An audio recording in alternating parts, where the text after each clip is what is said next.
Would I be the asshole if I make my mother-in-law live in her car during a potentially historic level winter storm? My mother-in-law has been living in her car since before Christmas. She got kicked out of her, now ex-boyfriend's house for stealing from his roommates and trying to rehome his dog behind his back. She was living with him in the first place because my wife and I kicked her out after she kept being a nuisance.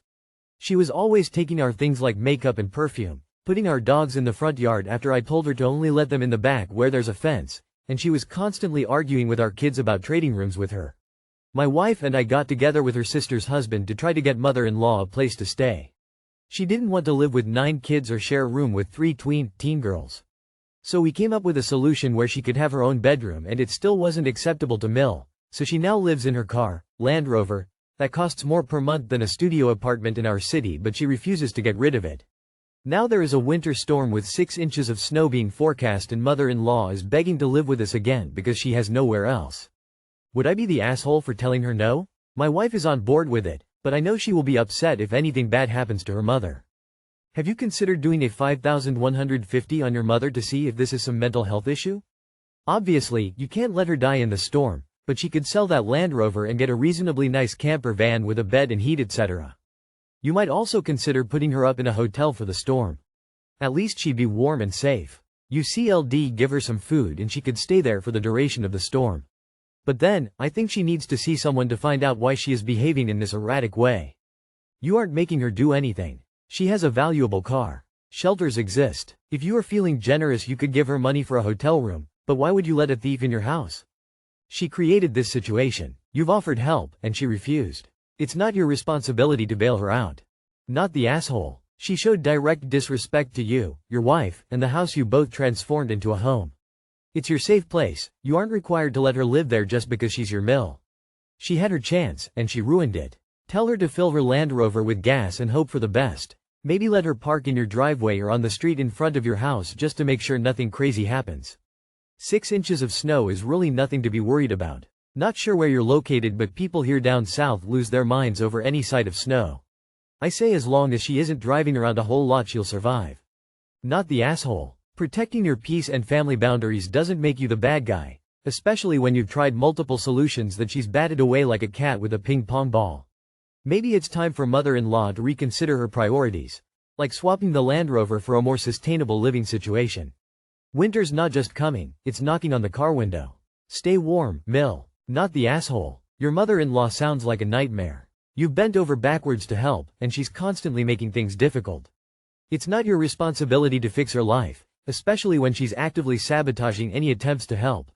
Let her deal with the consequences of her own choices. Am I the asshole for not getting real food and causing my friend's husband to sell his stuff? I'm 20, my friend is 24, male. I do not know my friend's husband's age. For context, we are all living together. I am living with them because of a toxic family. My friend is helping me learn to fully take care of myself as well as help me learn not everything is my fault. We are getting low on food. My FH was complaining on Friday about there not being any food besides mac and cheese and potatoes. My friend brought up to him that he was only buying his work lunches and eating whatever their dad brought into the house that was actually meant for them because he had not been helping with groceries. He claimed he didn't make enough to buy food. He makes $400-ish a week. I recommended the food bank since it was the second Tuesday of every month. He said he didn't want to eat that. Me and my friend tried recommending food stamps, but he shut that down. My friend can't file without him and I have no idea how to file. I gave up on talking to him and used my whole paycheck on stocking the house with as much food as I could instead of saving like I was supposed to be. I even cut down on the quality of dog food I was grabbing so I could buy more food. My friend's dad picked me up from the store and he brought the food home and I had a good amount of food and drinks to last a while.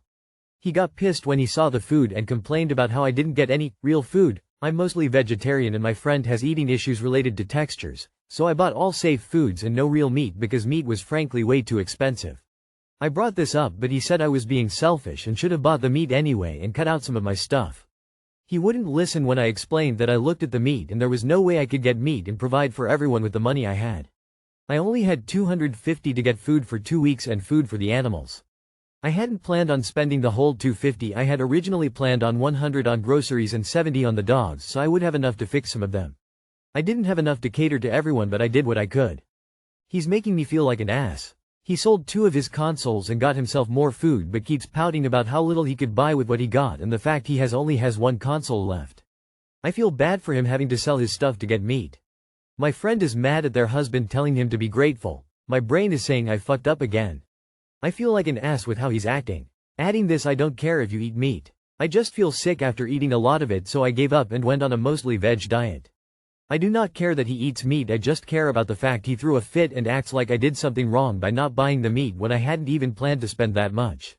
I am not asking for money. I have a job I am happy with. I don't make a lot of money, but I make enough to take care of mine and my friends' pups and enough where I can eat and afford my share of the bills. Edit. I am adding this. Please stop telling me to get rid of my dogs. One of them is an ESA. I need to function like a normal human being. She helps me with my anxiety and paranoia. She helps me know when I'm having an anxiety spike and just hearing things that aren't there when I'm alone. I need this dog. Adding more because someone thinks this is a LARP? Don't know what that is. I'm not dating my friend. I'm non-binary and into girls and other non-binary people. Men are not on my list of attractions at all. We live in a house. It's not the best, but it frickin' works. The dogs were not frickin' bought, they were an accidental litter that was unexpected. We are giving away 2 of them ASAP after we get them fixed. By all stars, instead of assuming, just ask. This post was originally 2x as big, but I couldn't post it that long. Not the asshole. You generously bought food to share. It's not your responsibility to cater to your friend's husband's taste. If he wants to eat meat, he should do whatever he needs to do to make it happen. He is deliberately playing on your insecurities, hoping you'll give in and accommodate him. You should be angry rather than questioning yourself. He is a manipulative sack of crap. Save your money and get out of there ASAP. He sold 2 of his consoles and got himself more food but keeps pouting about how little he could buy with what he got and the fact he only has 1 console left. Not the asshole. Who needs 3 gaming consoles when you're struggling to buy food? I'm glad your friend stuck up for you. Who pays for the home? Do you pay rent at all? If you pay rent, all you have to do is buy your own food. You don't owe them food. If they pay rent, electric and water and just ask you to help with groceries, then you should take in consideration they eat meat and buy some. Not the asshole, but I'm sorry to say, from this post I feel like maybe you went from a toxic family to another toxic environment. I think you need to look after yourself first and foremost. If he doesn't want to get food from a food bank, you can go and get food yourself from there. You can apply for financial support. Google how to do it. You will find someone online who has been through a similar situation. I don't understand why everything has to be agreed by the 3 of you. If he doesn't want something, then he's open to not want it and not be involved. Why does that have to affect your plans as well? How long is this living setup supposed to last for? Info. My friend's dad picked me up from the store and he brought the food home and I had a good amount of food and drinks to last a while. He got pissed when he saw the food and complained about how I didn't get any real food. Why is your roommate's father even a part of this story? Does he live with you guys, too? Why is he even expressing opinions about what you bought? Everyone sucks here. What even is this situation? Not the asshole because you didn't buy meat, but because of how you are all interacting. First, find out how to apply for food stamps in your state. Google it. I don't know how is hardly an excuse these days. 2. Tell him that if he wants meat, then he and his spouse can apply for FS2. You can all use the food bank for non-perishables and then pool some cash to supplement the rest. You don't mention the financial division here, but there are definitely solutions if you all took the time to try. Make some agreements and shopping lists, meal plans. Set budgets. Apply for assistance. Edit. Made gender mistake. Am I the asshole for telling my friend that I wasn't taking down my pride flag? I'll try to keep it simple. I, 19F, lesbian, am living alone and have a friend, 20F, named Stephanie. She and her 3-year-old kid came over the other day to my house since we're close. We planned this a couple days before, but while she was coming she texted me to say that she'd prefer if I took my lesbian flag down. She's generally supportive, however she has a conservative background. She said she didn't want her kid talking about gay stuff to her grandparents. My flag is a hassle to put up. When I put up a year ago, I swear it took an hour just to get it up there, and it didn't look perfect at all. I said I couldn't, but Stephanie didn't have the time to see the response since she was already 10 minutes away. She was very angry when she got there and the flag was still up. It went as normal otherwise, just a little awkward. Fast forward to the day after they left. Stephanie texted me about how mad she was, because her kid mentioned the flag and was asking about it. Stephanie went off on a rant about how she was never coming over again. I was tired since I just got home, so I texted, okay, and turned off my phone to take a nap. I woke up to angry texts from 30 minutes ago. Now I'm wondering if it was worth it over a flag and if I should have taken it down. Am I the asshole? Not the asshole, and I'm not sure how supportive It is for her to be angry about your not taking it down or even asking you to. Also, it seems like she just didn't want to have to deal with her parents' comments if her kid says something. I know you're both relatively young, but she's old enough to be a mother, so she's old enough to handle herself. You responded really well. Not your circus, not your clowns. Live your life, including taking a nap if you're tired. Let her be annoyed all she wants that you didn't do what she wanted. Sucks for her that it's not your job to do so. Good for you. Not the asshole. At 3 years old, the kid's not even gonna know what that flag is. What little kid doesn't like colorful stuff? Stephanie can easily tell her kid, "Oh friend, just like the color of it. It looks nice, doesn't it?" End of conversation. As adults, we love to project our years of lived experience onto kids. Just because we know what that flag means, doesn't mean you can't explain it in any other way than the full unabridged truth. Does Stephanie really think the only way she can answer those questions is the full birds and the bees and the birds and the birds and the bees talk? Not the asshole. This is a 3 years old child. The kid would have absolutely no idea what the flag represents. Even if the child had asked what it was, your friend could have said it was just a decoration of yours. Your friend seems to be blaming her own child for her own issues. Not the asshole at all. Your house, your rules, and definitely your flag. Rainbow flag. It's tough that Stephanie didn't understand, but honestly, it sounds like she's using her conservative background as an excuse to push her comfort over your identity. You shouldn't have to hide who you are, especially in your own space. Maybe it's time for Stephanie to have a chat with her kid about the diverse world out there. Stick to your colors and keep flying that flag high. Stephanie ain't supportive, she can just pretend cause she likes you, but she's a bigot. Otherwise she wouldn't get so upset about it. Sorry, but she probably isn't going to change, this is who she is. Not the asshole, but at least you see what type of person she is now. And not to sound judgmental, though I guess this is the sub for it, but conservative background, teenage pregnancy, worried about that gay stuff. Okay, interesting. Am I the asshole for not letting my ex keep our dog?